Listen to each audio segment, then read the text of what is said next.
Всем привет, с вами Макс Бух и проект Historica.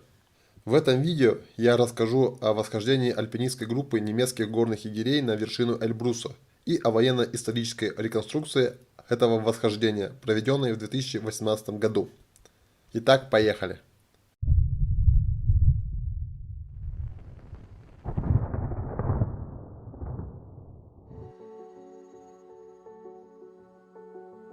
Во второй половине августа 1942 года две немецкие горные дивизии, первая Эдельвейс и четвертая Горячавка, вплотную подошли к перевалам главного Кавказского хребта.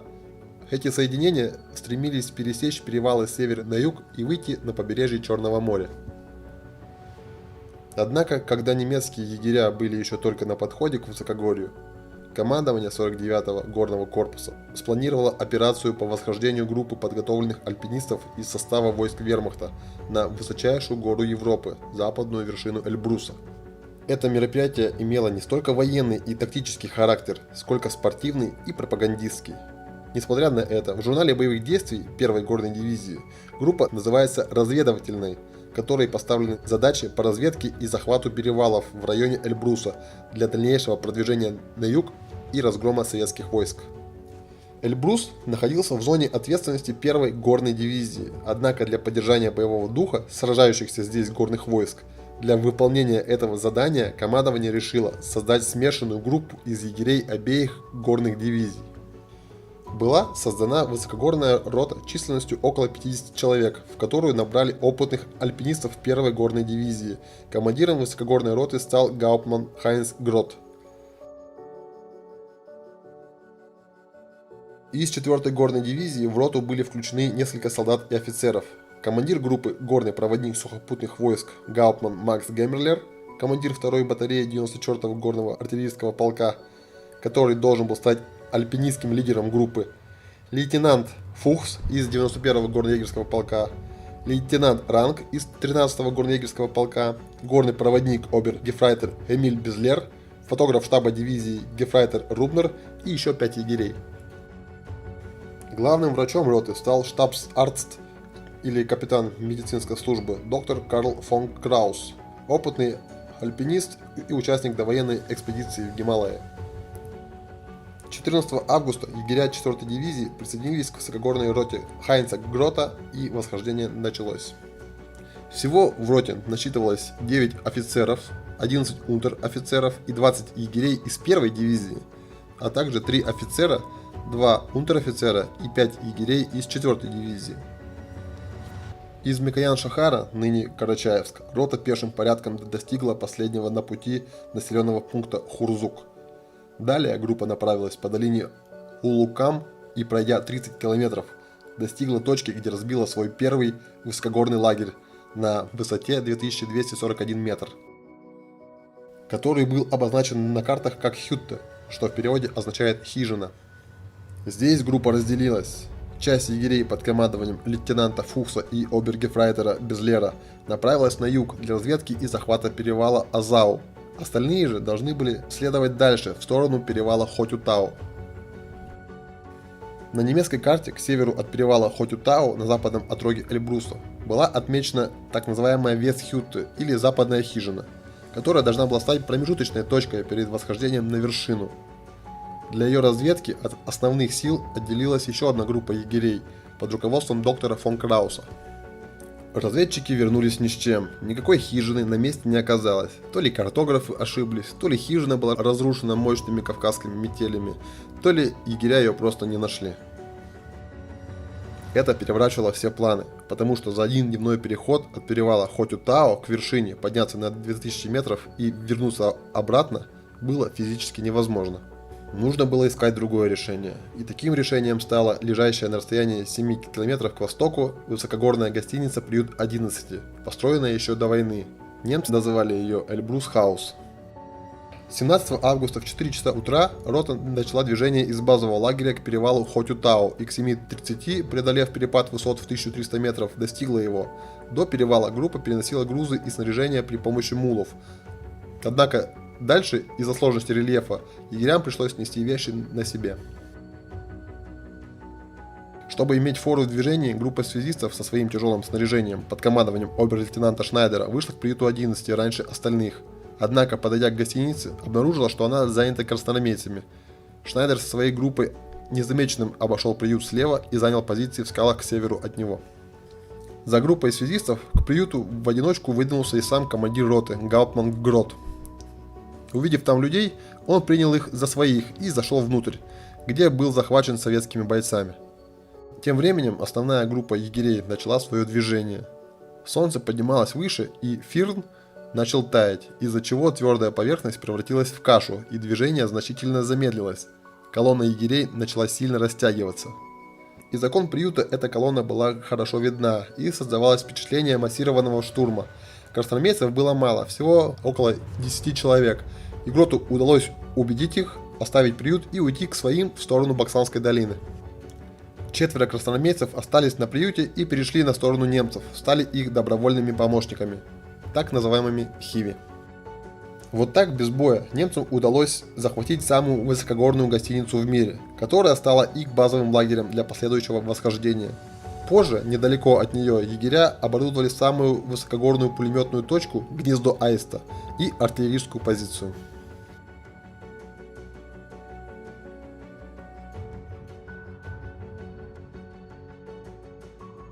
Приют 11 был переименован сначала в генерал-Ландсхюте по имени командира 1-й дивизии, а потом в Гауптман-Грот-хаус.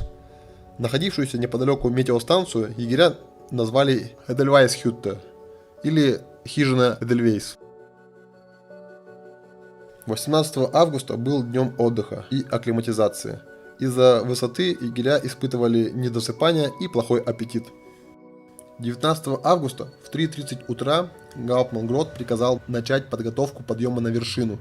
С альпинистской точки зрения восхождение не представляло большой трудности для подготовленных егерей. Однако основным препятствием могла стать часто меняющаяся погода.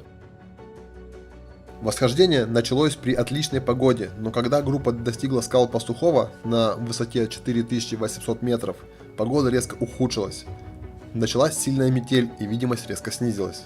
Гауптман Грот принял решение возвращаться обратно. Несмотря на это, егеря из 4-й дивизии Гауптман Геммерлер со своими товарищами Безлером, Фухсом и Хофом решили продолжить восхождение.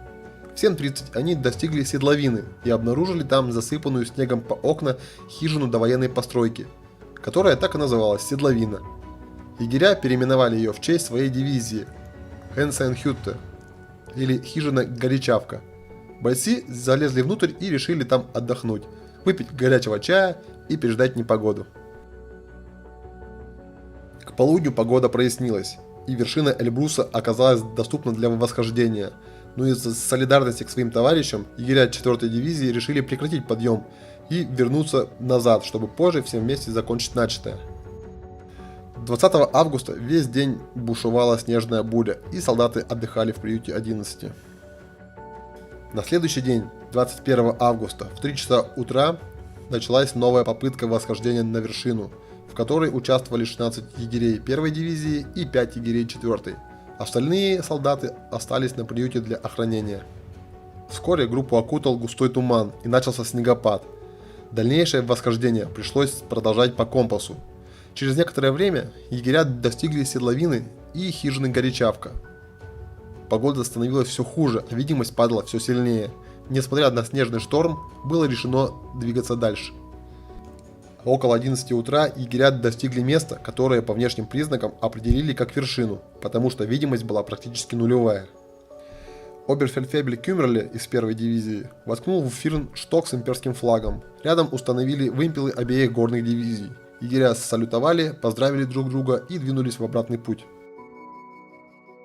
Погода продолжала ухудшаться, снегопад усиливался, снег залеплял глаза и набивался между зубьев кошек.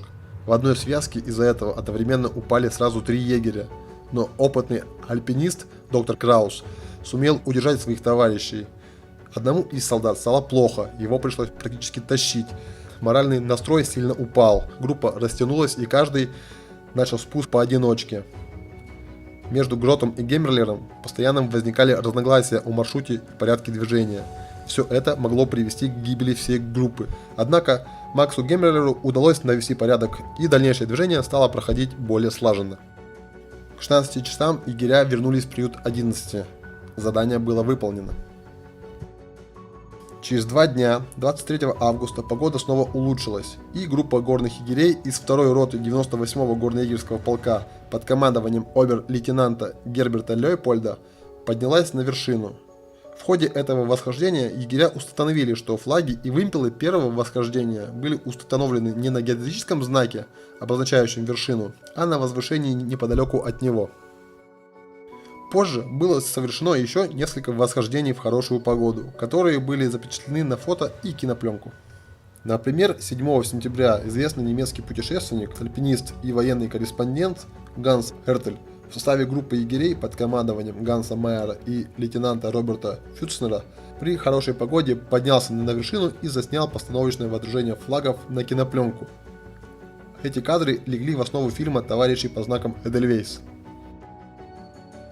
В честь первого восхождения 21 августа была выпущена памятная настольная медаль, которую вы можете видеть на экранах.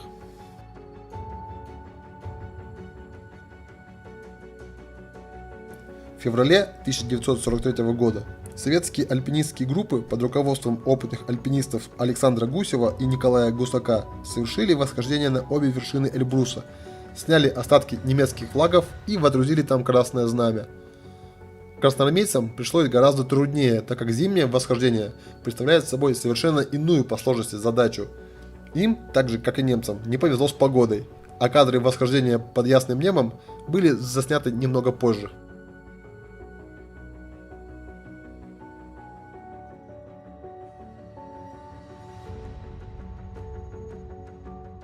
В августе 2018 года наш клуб принял участие в военно-исторической реконструкции «Заоблачный фронт» в Приэльбрусе. Одной из особенностей этого мероприятия стало восхождение на западную вершину Эльбруса в историческом обмундировании. После нескольких дней акклиматизации и участия в реконструкции боев, пришло время попробовать свои силы в подъеме на вершину. 18 августа мы выдвинулись наверх. На ночевку перед восхождением мы остановились на приюте 11, а точнее дизельной станции приюта 11, так как знаменитая высокогорная гостиница сгорела в 90-х годах из-за неосторожного обращения с огнем каких-то туристов.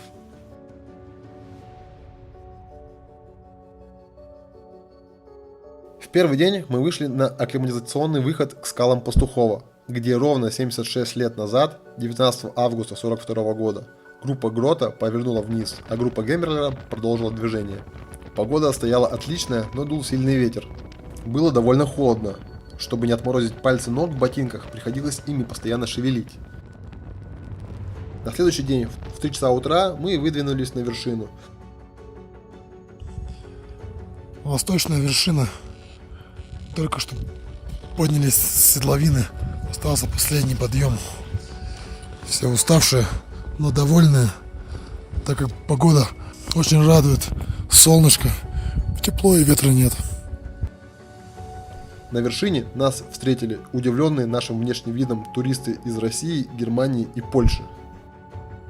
В качестве одежды мы использовали аутентичные копии униформы горных егерей вермахта. Сверху тонкий горный анорак и штаны, которые защищают от ветра. Под ними шерстяные китель и брюки. Дальше шерстяной свитер, рубаха и кальсоны. На ногах 2 пары шерстяных носок, кожаные горные ботинки с стальными шипами-триконями и оригинальные стальные немецкие кошки. На голове горная кепи, шерстяной подшлемник и солнечные альпинистские очки для защиты от солнца, снега и ветра. В руках оригинальные довоенные деревянные ледорубы со стальными наконечниками.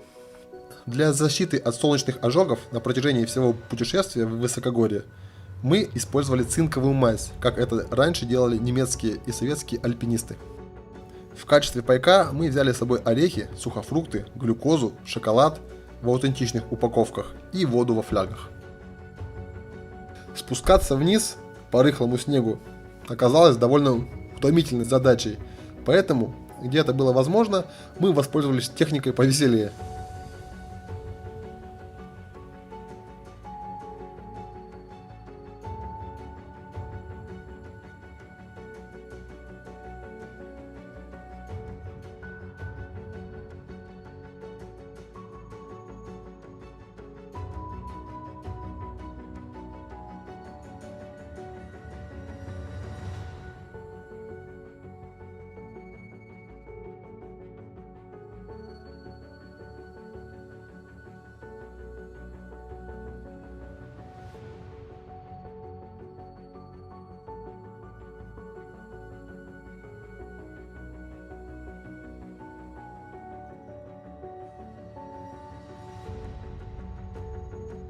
Теперь осталось реконструировать зимнее восхождение альпинистов Красной Армии, но это уже совсем другая история.